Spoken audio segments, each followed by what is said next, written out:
आज हम लोग देखेंगे सीडीएस मैथमेटिक्स की स्ट्रेटेजी। और ये स्ट्रेटेजी वो स्ट्रेटेजी है जो कि मैंने लास्ट टाइम भी बताई थी, तो बहुत सारे लोगों को फायदा हुआ था। तो ये एक पोल मैंने दे रखा था, एग्जाम के जस्ट बाद पूछा था लोगों से कि क्या इस स्ट्रेटेजी ने आप लोगों को हेल्प करी। तो हाँ भाई, सच में करी।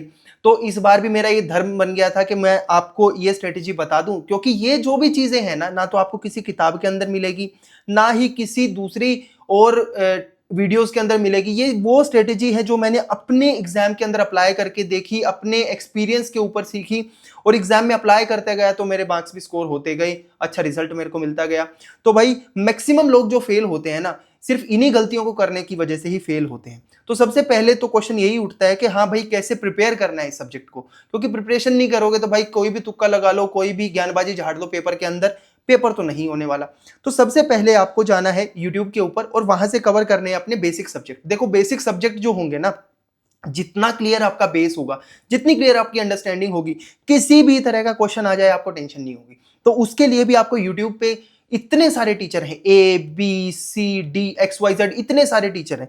तो भाई आपको बस उनको ही फॉलो करना है। फायदा ये होगा ना तो इसमें आपका पैसा लगेगा क्योंकि फ्री है, बस आपकी लगेगी तो सिर्फ मेहनत, डिसिप्लिन और कंसिस्टेंसी। और यही चीज तो या यही क्वालिटीज तो होती हैं जो कि आपको एसएसबी इंटरव्यू के दौरान में भी आपकी चेक की जाती हैं।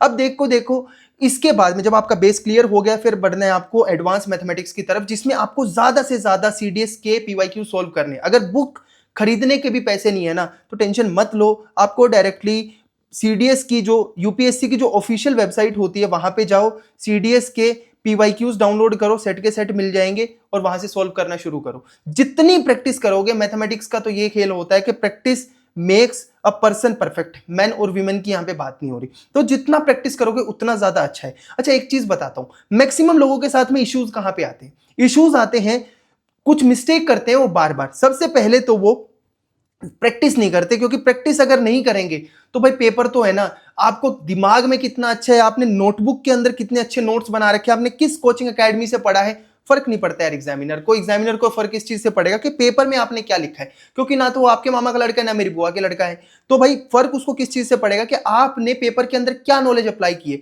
और वो सिखाएगी कौन सी चीज, वो सिखाएंगे आपको क्वेश्चंस, सैंपल पेपर्स और जो मॉक टेस्ट होते हैं, वहां से आपको पता चलेगा। तो एग्जाम से पहले जितने ज्यादा प्रैक्टिस कर सकते हो उतने ज्यादा अच्छा है।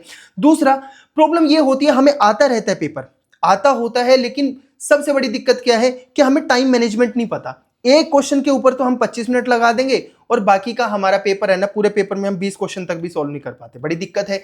तो सीखना कैसे है, ज्यादा से ज्यादा क्वेश्चन सॉल्व करने हैं और वो भी टाइम लिमिट के साथ में, क्योंकि एट द एंड पेपर तो आपको प्रेशर में ही सॉल्व करना है, कोई वहां पे आपको बिस्तर पे लड्डू बैठ के नहीं खिला रहा। दूसरा, डिफिकल्ट क्वेश्चन हो या फिर इजी क्वेश्चन हो, सारे क्वेश्चंस के मार्क्स है ना सेम होते हैं। कभी भी ऐसा नहीं होगा कि भाई डिफिकल्ट में आपने क्योंकि बहुत डिफिकल्ट क्वेश्चन सॉल्व कर दिया तो आपको 10 मार्क्स दे देंगे और जो इजी वाला क्वेश्चन सॉल्व कर दिया तो 1 मार्क्स देंगे। सारे के सारे जो क्वेश्चन होते हैं ना वो बराबर ही होते हैं। तो आपको क्या करना पड़ेगा, सभी क्वेश्चन को इक्वली ही सॉल्व करके चलना है। और इसीलिए मैं बोलता हूं कि इजी क्वेश्चन को और मॉडरेट लेवल के क्वेश्चन के ऊपर ज्यादा फोकस करो। एक चीज और होती है कि जो लो वेटेज या इनपुट आउटपुट वाले क्वेश्चन है ना उनके ऊपर फोकस करना चाहिए। जैसे टाइम एंड वर्क जो होता है ना, एक ऐसा चैप्टर है जिसके 2-3 क्वेश्चन आ ही जाते हैं, लेकिन क्वेश्चन इतना इजी होता है कि बस वही है ना, 4 टाइप के क्वेश्चन है। अब 4 टाइप के क्वेश्चन की डेप्थ को आपने समझ लिया तो भाई सिर्फ स्टेटमेंट और कंसेप्ट ही चेंज होंगे, क्वेश्चन तो वैसा का वैसा ही आएगा, आपको टेंशन लेने की जरूरत ही नहीं है। 100% मार्क्स यहाँ पे लेके जा सकते हो। सेम नंबर सिस्टम के जो क्वेश्चन होते हैं, तो यहाँ पे जो मार्क्स आएंगे ना, जो लो लेवल के क्वेश्चन है उनको नहीं छोड़ना है। इसके अलावा भाई mathematics is all about conceptual understanding. आपने कितना रट्टा मार लिया, कितना रट लिया, उससे तंबूरा फर्क नहीं पड़ने वाला। इस चीज को हाथ जोड़ के बोल रहा हूं, समझ लो। तो ये बहुत ही एक सिंपल चीज है, तो अपने दिमाग की हेल्पलाइन का यूज करो, तभी तो भाई 7 करोड़ देखो जीत पाओगे ना। अब हमारा टारगेट क्या है, पेपर के अंदर हम लोग बैठे, हमारा टारगेट बहुत क्लियर है कि 50% हमें मार्क्स स्कोर करने हैं या 50 क्वेश्चन हमें अटेम्प्ट करने हैं, यानी 50% पेपर हमें सोल्व करना है। ताकि, और इसके लिए भी आपको क्या करना पड़ेगा भाई, देखो अरिथमेटिक ऐसा सेक्शन है, आप में से मैक्सिमम लोग ऐसे भी होंगे जो कि एफकेट के लिए प्रिपेयर कर रहे होंगे, ऐसे भी लोग होंगे जो कि यहाँ पे सीएपीएफ के लिए प्रिपेयर भी कर रहे होंगे, और कुछ धुरंधर ऐसे भी होंगे जो कि बोलते हैं कि मुझे सीसेट भी देना है, सिविल सर्विसेज वाला। तो आप क्या करो, सबसे ज्यादा फोकस करो अरिथमेटिक पे। अरिथमेटिक ऐसा है कि आप अगर एसएससी एग्जाम के लिए भी जाओगे या दूसरे किसी स्टेट के एग्जाम के लिए भी जाओगे तो वहां पे आपको अरिथमेटिक सेक्शन मिलता है। फिर आएगा मेंसुरेशन, फिर अलजेब्रा, स्टेटिस्टिक्स बहुत ईजी होता है, उसके अलावा ज्योमेट्री सेक्शन और लास्ट में ट्रिग्नोमेट्री करना। तो इस सीक्वेंस में अगर आप अपना सिलेबस कवर करते हो तो आपको बहुत ही ज्यादा फायदा हो जाएगा, क्योंकि मैक्सिमम क्वेश्चन तो आपको अरिथमेटिक, मेंसुरेशन और अलजेब्रा से ही कवर हो जाएंगे। और बाकी जो स्टैट्स वाला पोर्शन है, अगर आप कैट या दूसरे एग्जाम देते हो तो वहां पे भी आपके काम आ जाएगा। अब जब पेपर जो सेट करता है ना एग्जामिनर, अगर मैं भी एग्जामिनर होता तो ऐसे ही सेट करता। देखो 30% क्वेश्चन तो वो ऐसे डालेगा जो कि बहुत ही ईजी होंगे। मतलब अगर आपको बेसिक मैथ्स की अंडरस्टैंडिंग है तो आराम से करके चले जाओगे। वहां पे इस तरह से क्वेश्चन पूछे जाएंगे कि 2 और 2 कितने होते हैं। तो बहुत ही सिंपल लेवल के क्वेश्चन होते हैं, अगर आपको एक स्टेप में भी उसको सोल्व करना चाहो तो कर सकते हो। 40% क्वेश्चन ऐसे होंगे जो कि मॉडरेट लेवल के होंगे और उसको कुछ ही लोग कर पाएंगे। और जो 30% क्वेश्चन होते हैं ना, ये बस आपको डराने और धमकाने के लिए यूज होते हैं। आप कितने ही बड़े गुंडे हो, देखो ये हार्ड लेवल के क्वेश्चन आप नहीं सॉल्व कर सकते। आपको फोकस करना है इन इजी और मॉडरेट लेवल के क्वेश्चंस के ऊपर। जो इजी वाले क्वेश्चन होंगे पेपर के अंदर, जो इजी वाला सेक्शन आता है, तो ये कहां पे यूज होता है, ये एकेडमीज यूज करती हैं, बहुत धंधेकार इसको यूज करते हैं। बोलते हैं भाई मेरे इतने से इतने क्वेश्चन आ गए, मेरे इतने से इतने, मेरे इतने से इतने। तो भाई ये तो है ना, सोता हुआ आदमी अगर आप कोचिंग भी नहीं करोगे तब भी हो जाएगा। ठीक है, लड़ाई होती है यहाँ पे मॉडरेट लेवल के क्वेश्चंस पे। और इनको कौन कर पाएगा? जिनकी प्रैक्टिस अच्छी होगी, जो काम रहेंगे और जो थोड़े से अंडरस्टैंडिंग जिनकी अच्छी होगी, कंसेप्चुअल क्लैरिटी होगी। तो हमें एक ही चीज पे फोकस करना है कि हार्ड की टेंशन नहीं लेनी, बस हमें फोकस करना है इजी और मॉडरेट लेवल के क्वेश्चन के ऊपर। यानी जो ये 70 क्वेश्चन है ना, गेम तो यही का है सारा का सारा, यहीं पे आपको अच्छा करना है और इजीली कर सकते हो। कोई इतनी बड़ी महाभारत है नहीं यहाँ पे। अब इसके बाद में मान लो एग्जामिनर ने 100 क्वेश्चन डाले, तो 100 में से लगभग 30 क्वेश्चन बहुत ईजी होंगे, एक स्टेप में सोल्व करने, तो ये तो हमें गलत करना ही नहीं है। हार्ड वाले जो वो अटेम्प्ट करने ही नहीं है। लड़ाई है मॉडरेट लेवल के क्वेश्चन की, क्योंकि जो अच्छे कैंडिडेट होगा जिसको शॉर्टलिस्ट करना है, और जो कैंडिडेट शॉर्टलिस्ट नहीं होगा, उनमें और इनमें डिफरेंस होगा सिर्फ इन 40 मॉडरेट लेवल के क्वेश्चंस का। तो मॉडरेट लेवल के क्वेश्चन हमें ठीक करने हैं। और भाई जल्दी जल्दी इसलिए बोल रहा हूं क्योंकि आप लोगों को तो पनवेल निकलना ही होगा, मुझे भी दिल्ली निकलना है। अब करना क्या है, जब आप पेपर में बैठते हो, देखो ये 3 बजे से लेके 5 बजे तक ये पेपर होता है, सबको पता है। 3 बजे से 5 बजे से पहले आपके ना 2 पेपर हो चुके होंगे। इंग्लिश का पेपर हो चुका होगा और जीएस का पेपर हो चुका होगा। तो जो इंग्लिश का पेपर है ना, वहां पे आपकी थोड़ी सी टेंशन आ चुकी होगी, फिर जीएस में भी आपकी थोड़ी सी टेंशन बढ़ चुकी है, और इस टाइम तक है ना आप मेंटली टायर्ड हो चुके होगे। तो भाई याद रखना कि जब आपका जीएस का और इंग्लिश का पेपर होता है ना, कभी भी इसको धर्म बना लो, क्योंकि जो आपने कर दिया कर दिया, कभी भी आंसर की चेक मत करना। क्योंकि जो हमारा ब्रेन है ना, उसमें एक पार्ट होता है जिसको बोलते हैं आप मेड्यूला। मेड्यूला का काम होता है कि वो है ना हमेशा नेगेटिव चीजों के ऊपर फोकस ज्यादा करती है। उससे फायदा क्या हुआ, जब एवोल्यूशन की जर्नी हुई ना, तो एवोल्यूशन की जर्नी के दौरान में क्योंकि हम लोगों को नेगेटिव चीजें ज्यादा दिखी, इसलिए हम लोग ज्यादा सर्वाइव कर पाए। अगर हमारे एंसेस्टर के सामने पत्ता भी हिलता था ना, तो हमारा फोकस वहां पे चला जाता था। इसलिए बोल रहा हूं कि आंसर कभी भी चेक मत करो, क्योंकि आपको करेक्ट वालों के ऊपर फोकस नहीं जाएगा, और जो इनकरेक्ट हो जाएंगे ना, उसके प्रति मन ज्यादा दुखेगा और अगले पेपर में और टेंशन बढ़ेगी। तो ये नहीं करना है, आंसर कभी भी चेक नहीं करने।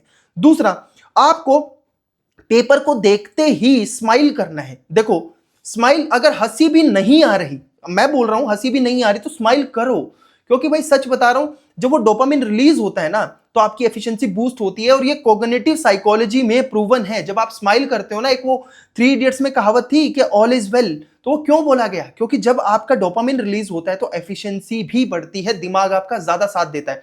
कभी देखना, गुस्से में हमेशा गलत ही डिसीजन लिए जाते हैं, और हमेशा जब इंसान काम रहता है ना, तो डिसीजन अगर गलत भी होगा तो उसके एग्जीक्यूशन की वजह से वो सही साबित हो जाएगा। तो भाई खुश रहना, जितना स्माइल कर सकते हो, हिडिंबा हंसी नहीं हंसनी, ठीक है, अट्टहास नहीं हंसना, आपको बस स्माइल करना है। जितना आंतरिक तौर पे खुश हो सकते हो ना, उतना ज्यादा अच्छा है। आपका देखना पेपर अच्छा होके चला जाएगा, नहीं तो टायर्ड ज्यादा फील करोगे अगर सैड हो जाओगे तो इस टाइम पे। फिर इसके बाद में अगले 5 मिनट आपको फ्लिपिंग करनी है। अब ये फ्लिपिंग क्या होगी, ये दूसरे वीडियोस के अंदर भी मैं आपको बता दूंगा। 5 मिनट के अंदर आपको ये सिलेक्ट करना है, देखना है कि किस तरह का पेपर आया है। इस 5 मिनट के अंदर आपको पेपर सोल्व नहीं करना। अगर आपने पेपर सोल्व करना शुरू किया तो भाई आप फेल हो जाओगे। मैं गारंटी दे सकता हूं इस चीज की, 5 मिनट के अंदर आप पेपर सोल्व करोगे तो फेल हो जाओगे, क्योंकि प्रेशर जो है यूपीएससी कुछ ना कुछ बाउंसर डाल देगा, आपके सिर के ऊपर से जाएगी, आप बोलोगे यार इस बार नहीं हो रहा। तो आपको क्या करना है, फ्लिपिंग के थ्रू। फ्लिपिंग क्या होता है कि पेपर के अंदर से वो टॉपिक सेलेक्ट करना जो आपको इजीली आते हैं, उनके ऊपर ज्यादा फोकस करना। फिर जब आपने फ्लिपिंग के टाइम पे सेलेक्ट कर लेंगे कौन कौन से टॉपिक मेरे काम के हैं, जो इजी हैं, जो दिखने में इजी हैं, उनको मैं सोल्व करूंगा, तो उनको राउंड 1 में सोल्व करना है। राउंड 1 मींस जो सबसे पहले आप 1 घंटे के अंदर लगभग इसको सोल्व करो। इसके बाद में जो लगभग 50-55 मिनट आपके पास में बचे हैं ना, उसके अंदर उन मॉडरेट लेवल के क्वेश्चंस को सॉल्व करो जो कि आपको लगता है कि यार इसके अंदर भी मैं ठीक ठाक कर सकता हूं। और देखना आप आराम से है ना, आप 60-65 क्वेश्चन आराम से करके चले जाओगे, और अगर इस कंसेप्ट के साथ में सॉल्व करोगे तो भाई इजीली बता रहा हूं, आप आराम से है ना 45-50 नंबर स्कोर कर लोगे। बहुत इजी होता है, लेकिन उसके लिए एक स्ट्रेटेजिकली चलना पड़ेगा, क्योंकि यूपीएससी जो है ना वो आपके दिमाग से खेलने की कोशिश कर रहा है, और एक्चुअली ऐसा होता है। इसलिए उसने हार्ड क्वेश्चन इसलिए डाले हैं ताकि आप लोगों को है ना डराया जा सके, और डरते ही है ना भाई, जो डरा वो मरा, सीधी सी बात है। कभी भी आपको ईगो के साथ नहीं खेलना। ईगो के अगर चक्कर में पड़ोगे तो भाई कोई फायदा नहीं होने वाला, क्योंकि हार्ड क्वेश्चन भी वही 1 नंबर देगा, और गलत होगा तो वही 0.33 काट लेगा, और इजी क्वेश्चन भी वही 1 नंबर देगा, और गलत करेगा तो 0.33 काट लेगा। इसलिए इजी के ऊपर ज्यादा फोकस करो, क्योंकि वहां पे आपका टाइम बचेगा, कॉन्फिडेंस बूस्ट होगा, और वो आगे की तरफ भी आपको लेके जाएगा। अब क्वेश्चन को अटेम्प्ट, मैं बोलता हूं मिनिमम 50 क्वेश्चन अटेम्प्ट करो। 50 क्वेश्चन में से अगर आप 5 गलत भी कर लेते हो, इजी वाले आपने 50 करे, क्योंकि 70 ऐसे हैं जो हम कर सकते हैं, ठीक है, 30 ऐसे हैं जो हमें छोड़ने ही छोड़ने हैं पेपर के अंदर, कुछ भी हो जाए। उसके बाद में जो 5 बचे, उस 5 में आपको 45 अगर नेट करेक्ट कर लेते हो तो आपको 43.33 मार्क्स आपके बन जाते हैं। देखो, अगर आपने जीएस के अंदर अच्छा स्कोर कर लिया, लगभग 40-45 नंबर, उसके अलावा 60-65 नंबर आपने इंग्लिश सेक्शन के अंदर कवर कर लिए, तो 120 और 40 यार 160, 155-60 नंबर तो आपको वैसे ही बन जाएंगे, काम हो जाएगा। और भाई पढ़ाई तो करने से ही होगी ना, 45 ही तो क्वेश्चन करने हैं, कौन सी कोई किडनी मांग रहा है आप लोगों से, तो सिंपल सी बात है, 100 में से 45 कोई बड़ी बात नहीं है, हो जाएगा, बहुत सिंपल होता है। आपको बस सोचना ये है कि यार मैं कुछ भी हो जाए 60 क्वेश्चन अटेम्प्ट करूंगा, 50 क्वेश्चन अटेम्प्ट करूंगा, उसमें से मैं मैक्सिमम ठीक कर दूंगा, बस इतना ही करना है। और मेरे को 30 क्वेश्चन तो मिनिमम छोड़ के ही आने हैं पेपर में, जो हार्ड होंगे, पहले उस पर टिक लगा लो कि यार ये तो छोड़ने ही छोड़ने, इनको तो अटेम्प्ट ही नहीं करूंगा मैं। तो इस चीज को समझो। अब एक चीज और, इतना करने के बाद में प्रैक्टिस कैसे करनी है? देखो, प्रैक्टिस के लिए सबसे सिंपल सी चीज है, सबसे पहले तो यूपीएससी के पीवाईक्यूज को पकड़ो, क्योंकि भाई यूपीएससी का लेवल ना तो कोई कोचिंग, ना कोई मेंटरशिप, ना ही कोई ट्रेनर उसको अचीव कर सकता है, क्योंकि यूपीएससी में ऐसे लोग बैठे हैं जिनका मिनिमम एक्सपीरियंस 20 साल है अपनी फील्ड के अंदर। उसके अलावा कोचिंग एकेडमीज में क्या होता है, चाहे मैं हूं चाहे कोई भी हो, वो क्या करते हैं, इनको ही एनालाइज कर करके छोटे छोटे मोटे क्वेश्चन इतने सारे बना देते हैं। यूपीएससी में क्या करना है भाई, साल में है ना उनको 2 ही पेपर्स के सेट बनाने हैं, और उसमें से ही उनको क्वेश्चन पूछने हैं। तो भाई यूपीएससी के लेवल को मैच करने की कोशिश करो। उसके अलावा देखो, पेपर जो होगा ना वो 3 से 5 बजे होगा, जब आप पूरे टायर्ड हो चुके होंगे। तो एज ए टाइम पे भी आपको इस तरह से अपने आप को मेंटली प्रिपेयर करना है कि आपको फुल लेंथ टेस्ट देने हैं 3 से 5 बजे, जब आप टायर्ड हो, क्योंकि भाई एफिशिएंसी जो इस टाइम पे है ना, वही आपको रियल पेपर में भी मिलेगी। सिंपल सी बात है, अगर इस टाइम पे अच्छा नहीं कर पा रहे तो वहां पे भी कुछ अच्छा नहीं कर पाओगे, और पेपर तो पूरा ही देना पड़ेगा। देखो, इसके बाद में आपको पता है कि 3 से 5 बजे तो पेपर होता है, तो भाई जिसका नाम है ना ABCDEFGHIJK LMNO PQRST UVWXYZ से आता है ना पेपर, तो उसी का क्लियर हो जाएगा, ठीक है। अंत में इतना ही बोलूंगा कि भाई फ्री नोट्स है ना वो अवेलेबल है टेलीग्राम के चैनल के ऊपर, जो नहीं आए वो जल्दी आ जाएंगे, मैक्सिमम तो आ ही चुके हैं। तो भाई टेलीग्राम ज्वाइन कर लो, बहुत सारे ऐसे फ्री इनिशिएटिव और बहुत सारी चीजें आती रहती हैं, और ये फ्री इनिशिएटिव ऐसे ही चलता रहेगा, ये रुकेगा नहीं। इंटेंशन बहुत क्लियर है, आप लोगों को सच में कुछ अच्छा सिखाना। अच्छा, एक चीज और बताता हूं, देखो आप गाड़ी कितनी भी चलानी सीख लो वीडियो देख के, है ना, गाड़ी कितनी भी वीडियो देख के चलानी सीख लो, जब तक रियल ग्राउंड पे आप गाड़ी चला के नहीं देखोगे तो भाई कोई फायदा नहीं होने वाला, ठीक है। कितना ही थ्योरेटिकल नॉलेज ले लो, कितनी ज्ञान, कितनी स्ट्रेटेजी, कुछ भी सीख लो, मैं कोई किताब नहीं पढ़ के सीखी भाई ये चीजें, ये अपने एग्जाम के अंदर अप्लाई करके देखी, मुझे रिजल्ट मिला, फिर मैंने अपने स्टूडेंट को बताया, उनको रिजल्ट मिला। अब तुम लोगों को बता रहा हूं तो तुम्हें भी रिजल्ट मिलेगा मेरे भाइयों। करना बस सिंपल है कि जो बता रहा हूं उसको अप्लाई करके देखो, नहीं तो ये स्ट्रेटेजी वीडियोस में बस व्यूज तो आ सकते हैं, लेकिन फायदा कुछ नहीं होने वाला इससे। तो इरादा एक होगा और नेक में होगा, तभी सफलता मिलेगी, नहीं तो नहीं मिलेगी। मिलते हैं नेक्स्ट वीडियो के अंदर, तब तक के लिए जय हिंद।